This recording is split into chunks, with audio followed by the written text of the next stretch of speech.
Samantala, daang-daang pulis naman ng Region 11 ay nakatanggap na ng mga bagong baril. Yan naman ang detaling tinutukan ng aming kasamang si Peng Alinio ng Radyo ng Bayan, Davao. Peng, magandang hapon sa iyo. Magandang hapon, Princess. 338 bagong Glock 17 pistols ang ipinamahagi na sa mga miyembro ng pulisya ng Police Regional Office of PRO 11. Ayon kay Police Chief Superintendent Wency Pascual, PRO 11 Regional Director, na bago pa ma-deploy sa kanilang mga istasyon ang mga pulis, ay may sarili na anya silang mga armas at wala anyang dahilan para hindi sila magsagawa ng pagpatrolya sa kanilang mga lugar. Ang mga pulisan niya ay nakapasa na sa marksmanship and proficiency training at binigyan ng prioridad na mabigyan ng armas.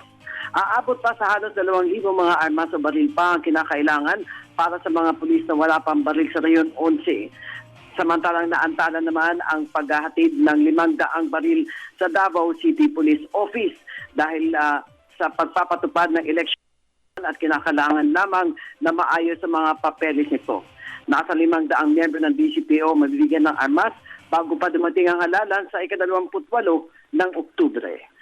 Para sa Telebisyon ng Bayan, Peng Alinio, Radyo ng Bayan, Davao. Maraming salamat sa iyo, Peng.